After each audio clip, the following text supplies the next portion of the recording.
This is the first time I've started a video showing the finished project. And the reason I'm doing it is putting down your own hardwood floor is not the easiest project to do by yourself. But if you take your time and you set realistic expectations, it is doable. As you can see, there is a floor here. Now, if you wanted to see how it all started and hopefully get some inspiration for yourself, I'm going to rewind a little bit and you can see where it all started. So after a couple months of preparation fixing this room up, I'm finally able to get down to put the flooring in. Before I start actually laying down the flooring, I want to do a couple things. I want to start and sand all the subfloor. The reason to do that is it's probably a bit of overkill, but I feel that sanding it's going to give me a chance to take care of all those nail pops, to get any staples that are left over from the old carpet that was here. Also, it'll give me a chance to see if there's any damage to the subfloor. And when you look at the floor, you'll see there's lots of paint, there's lots of spackle, there's lots of other debris from the carpeting that's down on this. So by sanding it over quickly, it'll give me a nice, level, flat substrate in order to lay the flooring down on. So with that said, I'm gonna get started and collect up all the tools I need. Okay, so I got everything ready to start fixing the floor. As you can see, kind of all this white stuff. This is the stuff I want to get up and check to make sure that there's nothing left down. You can see here's a piece of carpet that's still stuck to the floor, so this should help get that up. So before I start the sanding process, I want to make sure I have all my safety gear. Starting with old clothes so I don't ruin good stuff. Torn old jeans, I have a dirty hat on, got my safety glasses, which I'll use. This is going to cause dust, so I have my respirator. I'm also going to wear gloves because there's lots of stuff up here, splinters, staples, nails that can cut my hand, not to mention injury potentially from the sander, so I'm going to wear my gloves. Have the hammer for hitting down any nail pops that are up. I also have knee pads. Now, not necessarily for safety, but this will save my knees over time. So to do this, I'm going to use 60 grit sandpaper. I'm just going to use a regular old orbital sander, and I'm going to go slowly over the floor. I also have my shop vac up here so that I can clean up as I go along, get rid of the dust so it doesn't get all over the house. So let's get started. Shall we begin?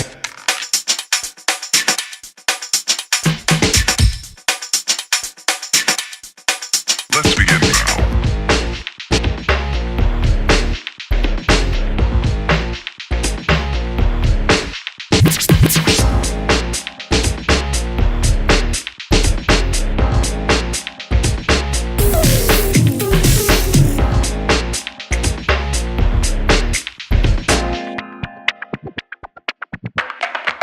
Let's begin now.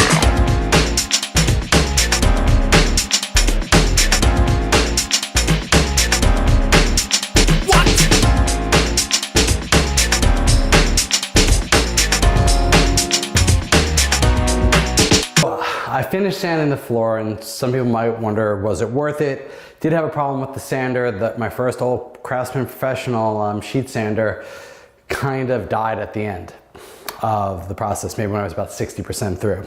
There used to be little pins here that you could push and release the sandpaper. They broke off. Now, while they still kind of retained it, they weren't holding very well, so that meant the sandpaper was moving around a lot and ripping. So if you watch the time-lapse video that I shot as I was sanding the floors, you could see that it was ripping the sandpaper. So as I got towards maybe about 65% complete, the paper kept ripping off. However, I was able to borrow a circular orbital sander from my mom, thanks Mom, and pick up some P40 sandpaper, which was actually a little coarser than what I had before. So the final part of the project went quicker. The question of whether sanding the floor was worth it, I'm going to say for this subfloor, yes it was, because I was able to find things like this nail that is sticking out, well, knock it back in. Also, there was a bunch of other stuff on the floor that I needed to repair. One thing you can see is like right here, this lighter area, that was actually a ridge in the plywood, which was pretty high. So sanding it down is going to make it so the floors don't creak or rock over that when I install them.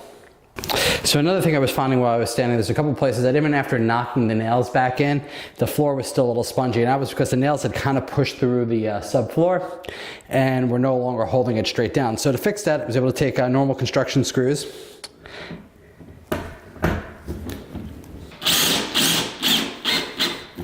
and just use them to fasten it back down tightly to the subfloor. While sanding, I noticed that there was a draft coming underneath this floor. This is a wall that faces the front of the house, so we're getting some air circulation. So to seal that up, I'm gonna put in some spray foam.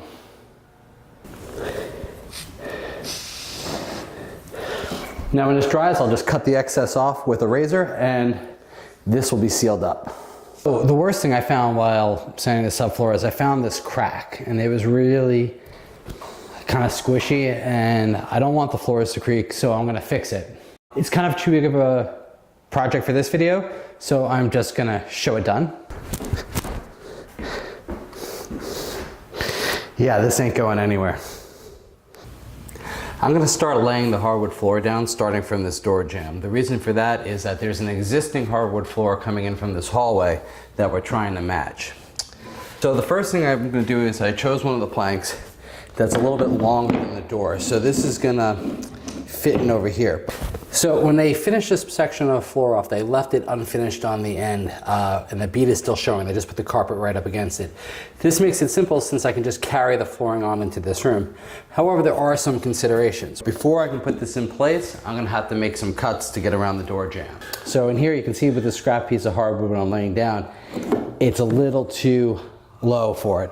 So I'm gonna use this as a guide and then take this oscillating saw and cut the molding. Now, even though I'm putting the underlayment down, I'm gonna cut without the underlayment. There's a thickness to this saw, so once I put the underlayment down, it should snug the wood right back up against the molding and account for the blade thickness.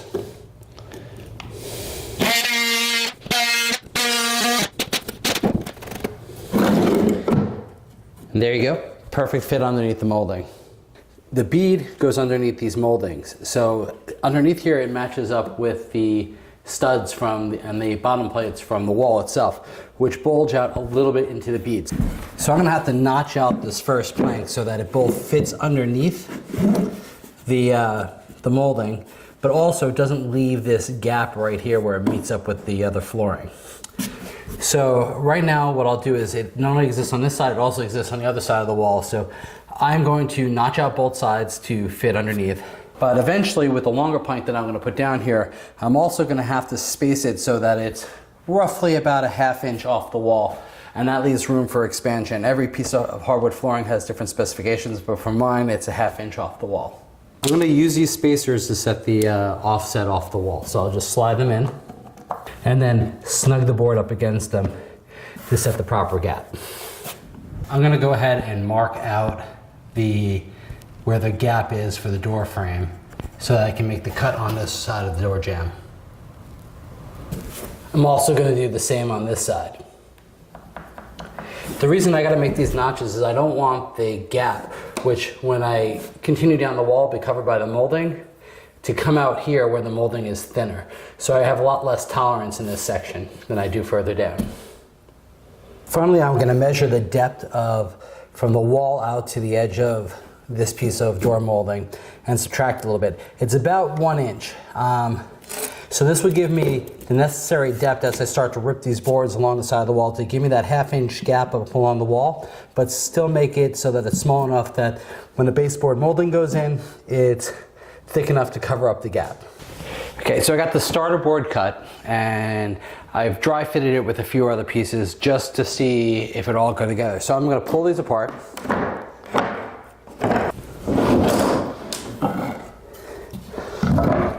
This is the finished board. So what you'll see right here is this is the first notch that goes under this door jamb, and this is the notch that goes under the other door jamb. And then this continuation is the spacer that goes along the wall to give me that ½ inch gap I need for this flooring.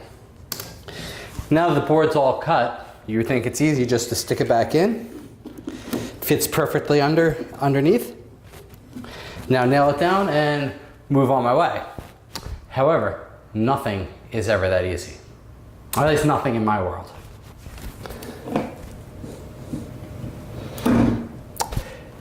So as you can see, the board is rising off the floor. Now, you might think that this has to do with the warping of the hardwood, but the hardwood's actually perfectly straight. What is causing this is a hump in the floor. So this probably has to do with a floor joist that isn't perfectly straight, or has a little bit of a rise to it. Here's how I'm going to try to tackle this problem. I can use a level and rock it back and forth to see where the hump is. Then what I could do is I could start to mark the center line with a pencil. And as I go back, since it could move, I'm just going to keep doing that.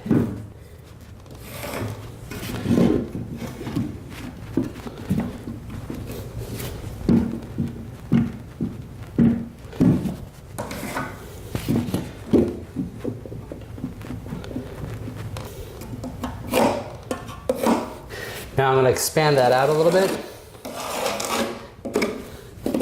And I'm going to try sanding this out.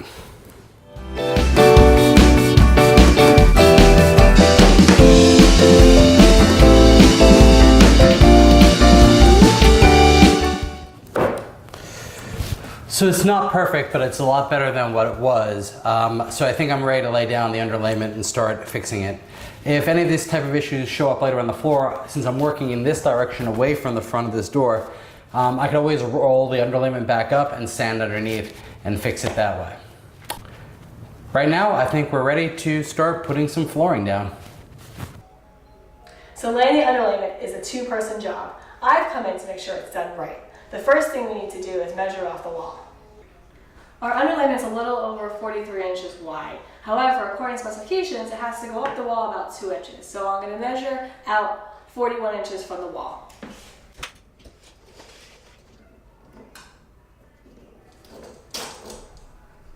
Okay, so we're going to measure that 41 inches off in 2 different places. That way, we can now snap a chalk line between the 2 spots and use that as a reference to put down the underlayment.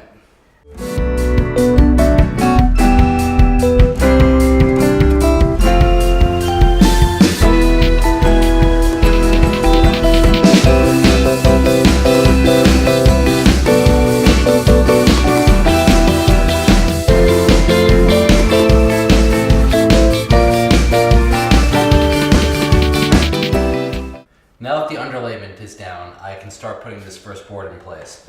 So it kind of fits a little snugly, so to get it to flush up, you either gotta use a tapping block or a spare piece of wood. And then you can use one of these hammers, which is designed for hardwood flooring. Then just keep tapping it until it's nice and tight up against the existing floor. Now I just gotta put the flooring cleats in and a few top nails, and this first piece will be locked down and we can start building from here. So this is the moment of truth. I have the nailer ready, the compressor's going, everything's up and ready to go, the wood is in place. Time to put the first cleat in.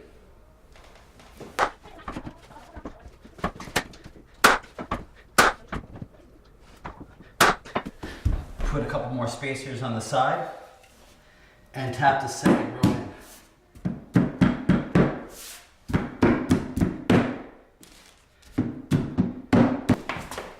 I'm going to put one cleat right in the middle just to lock this one in place.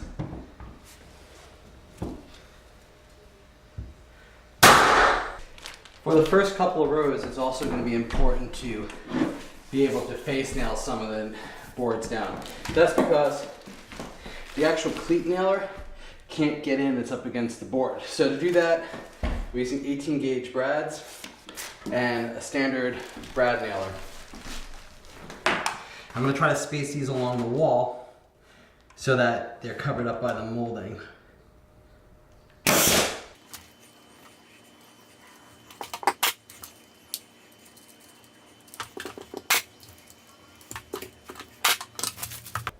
Now that I have the floor started, it's time to continue the flooring along this wall over here.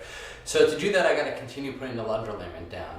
So I thought this was a good time to show exactly how the pieces fit together. So right now I have a new section of underlayment right here that's been cut to the size of the room. And what we have over here is a plastic flap and a piece of double stick tape. Now I'll peel up this white cover part of the tape, and then what I'll do is I'll stretch this over the top. Now it's important that when I stretch it to make sure that these are butted up so that there's no bump as the flooring goes over the top of it.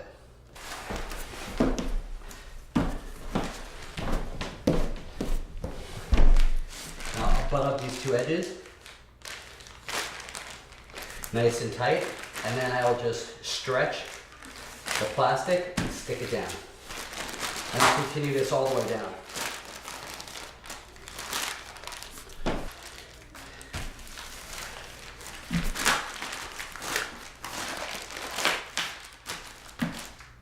At this point, it's also probably a good idea to tell you a little bit about the underlayment we chose. We chose foam underlayment. This brand happens to be Sentinel, but there's a lot of similar products. So one of the first things is moisture protection. This will help with any kind of moisture that comes up against the floors to make it so that the floors don't creak or expand because of dampness. We're on the second floor in this house, so the moisture probably isn't that much of a problem, but this is a baby's room and there is a living room downstairs. So the foam gives some noise isolation. It helps deaden the sound. So once we're done with all this flooring, it'll be interesting to test it out and see how it compares to the floor that doesn't have it. Mold protection, another great feature. Baby's room, again, do not want mold on the floor, so this will help kill any of that kind of stuff. Other things it does really well is it helps level out some of the imperfections, and if you remember where I was trying to level out that bump in the floor, the foam will help level out some of that stuff too, as well as like little divots from nail pops, that kind of stuff. The other big thing too is it makes the floor a little easier to walk on. It gives the floor a little bit of give as you step on it, and that little bit of give is nice because it makes it softer, or it feels softer under your feet. If you think about late nights, holding a baby, walking around, rocking him, having a little softness to the floor is a nice thing to have. So once it's all done, we'll have to test all these things out, but that's the reason that we chose this stuff. So with another piece of underlayment down, it's time to keep continuing on the floor. So the next part of this video, I'm going to speed up a little bit, but I'll stop to talk about any kind of interesting things that I'm encountering as I go along the wall.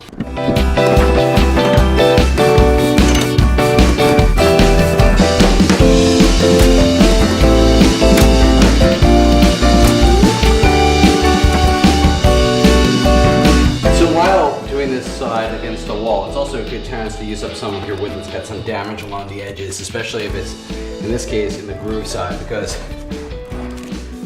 once the molding's laid down, and this is just another piece of flooring, you'll see it covers it up. So it's a great chance to kind of utilize any kind of damaged wood.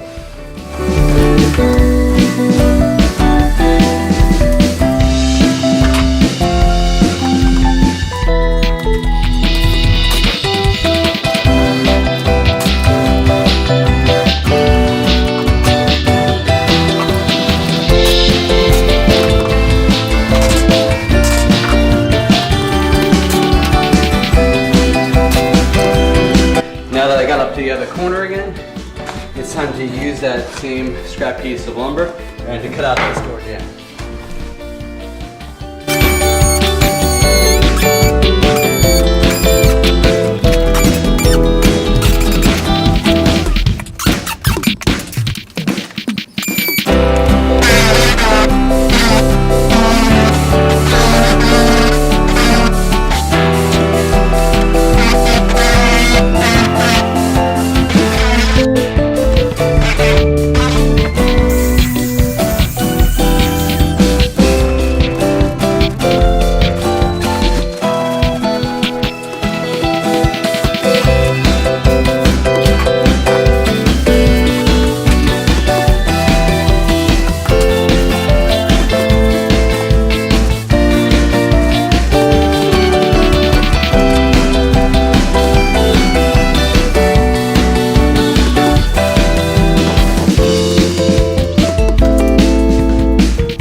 Now that I got this first row set, I need to cut another piece that goes around the edge of this door jamb over here.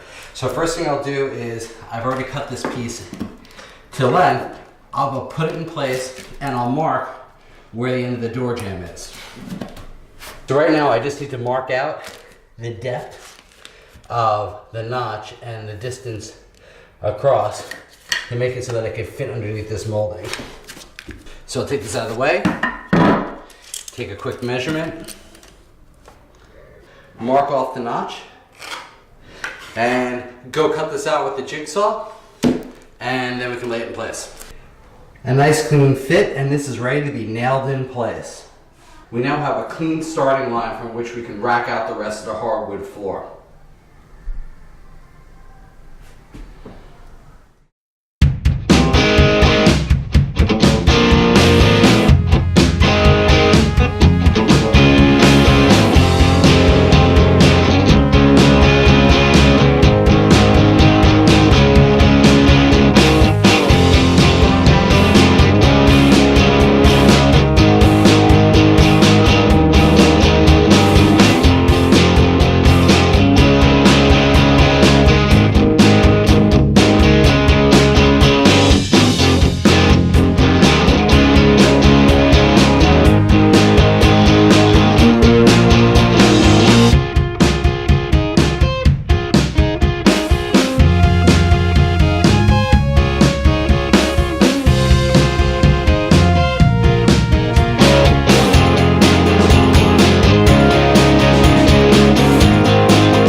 Up until this point, I've been using time-lapse to kind of show the progression of the floor.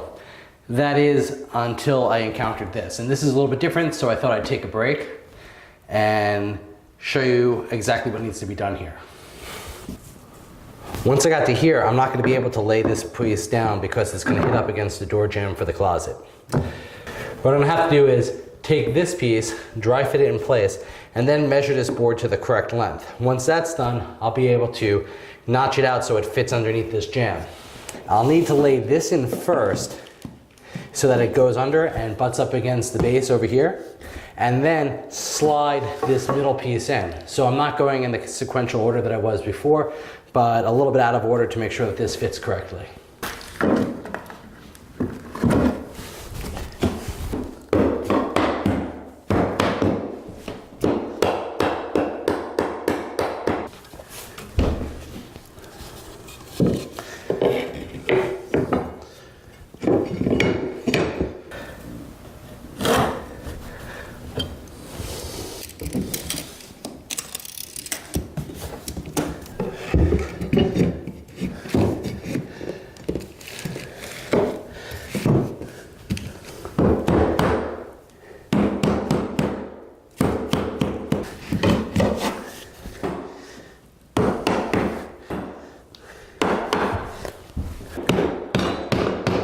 Now we just need to nail this down, and then we can move on to the rest of the floor.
finish up this floor, and as I've gotten to the end, I can no longer use the flooring nailer to knock the boards into place.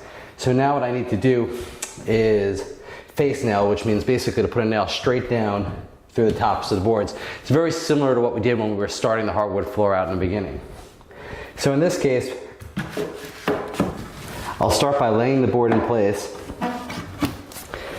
and then using the different tappers I have to get it lined up and put in. This pull bar is going to be very useful because it's going to help not only pull from the wall to align them this way, but also as I get underneath this radiator, I'll be able to pull the boards back into place.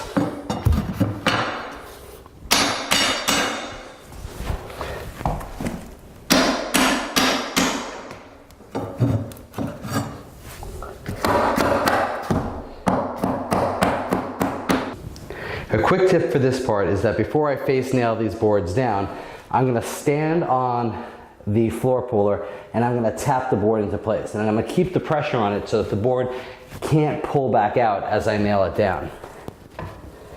So with it in place, I'll fire the first couple of nails.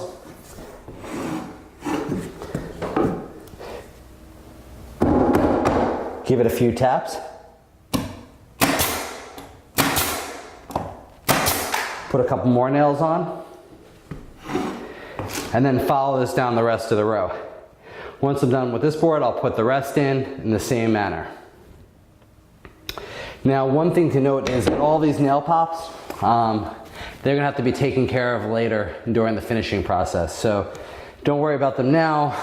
We'll have another video that addresses how to take care of that.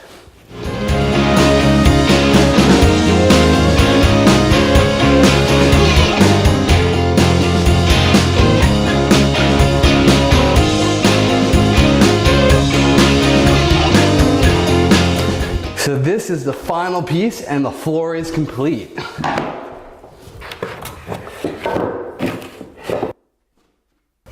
So this is the final board.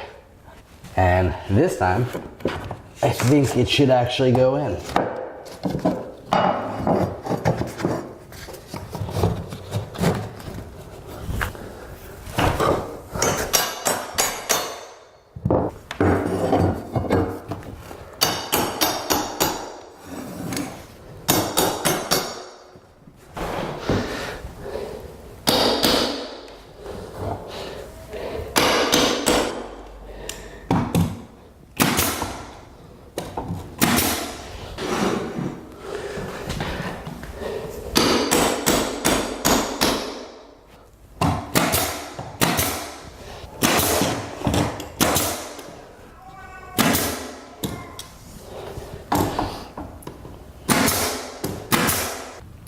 The floor is done and it looks pretty good if I do say so myself. I didn't have very many problems, but to be honest, it took almost a month to complete it. Now, I had never done this before. I work a full-time job.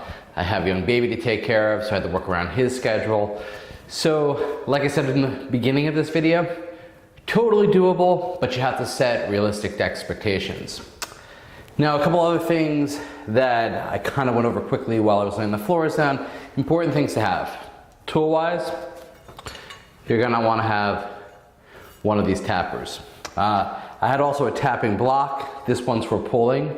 I use this for almost everything. I didn't use this little tapping block very much at all. The reason for that is, being that this is 3/4 inch hardwood floor, I was able to use the back of the hammer to tap most boards in place. I know there was a question on what type of nails. So I use these Freeman 2-inch T-cleats. To tell you the truth, I don't know the difference between the T-cleats and the L-cleats other than the shape, which is better, which is not so good. I figured the T's were better because it had two sides to hold the board down. The MVP of this whole project was absolutely this Numax nailer. The reason I say that is a nailer, to buy one, I was seeing for $250 to $500 in the stores. To rent one was about $40 a day, considering I was working almost every night on this project, a couple boards at a time, that rental would have gotten ridiculous and would have not made it cost effective. So I found this on Amazon and it was, I believe, about 90 bucks. So for 90 bucks, it laid this whole floor down and I didn't have one nail misfire. Whether it works again for the next project or not, doesn't make a difference because I already has paid for itself. So if I get anything more out of it, fantastic. In fact, I'll probably do a separate review on this at some point. Everything went well, but there were some places where, even though I bought pretty high quality boards, these were select or better boards, there were a couple places where they're misshaped or they had defects. Those boards I just removed, didn't put them into the final flooring. But that's the reason that they suggest you order 20% more than you need based on square footage. That's about what I did. So I had a lot of extra leftover wood. So you might ask what to do with that. So what I did was I made this bench seat. I also put it down on the floor of the closet as well as ran the flooring up the sides of the wall. Now, it might seem strange to run it up the sides of the wall, but it had a nice look to it, and I didn't have any beams in that side wall to actually put the closet, like the hangers and the rods in later on. So now it gives me a sturdy support surface to bridge the two studs that are there. But looking over the floor in the end, there were only two things that I wasn't happy with, and one wasn't that big of a deal. The not big deal part was that there are some cracks. Even after picking the boards out and being pretty careful and using select grade wood, there are still just some spots where they don't fit together perfect. Those will be pretty easy to take care of. During the sanding process, I'll just use wood filler and cover that all in, and then I'll sand all the filler off during the final sanding. The only other thing to comment is I bought a premium underlayment, which was advertised to do lots of stuff. So far, I mean, I can't talk about the moisture. It's kind of early. The floors don't seem to be warping, so that part's good. But as far as the noise, it sounds the same to me as the ones that don't have any down. I'll have to test it again once the floors are stained and sealed. Maybe that will make a difference. Maybe it has to be completely done before it has that full functionality of it. But for now, I would say if I had the choice again, I might not do it. But we'll see how I feel once the whole floor is done. Everything went really well. Highly recommend that if you have this in you, you should try it yourself. I will admit, though, it does not save a ton of money doing it yourself. I had originally gotten a quote on this floor, and after buying the wood myself and not counting all the time that I spent putting it in, it only saved maybe 30% or about $500. If you're gonna do it yourself, I highly recommend it. Take your time. If you don't, I don't think anyone's ever gonna blame you. But I hope you enjoyed this video, and if you did, please subscribe, leave a comment, ask a question, and I'll be happy to answer it the best I can.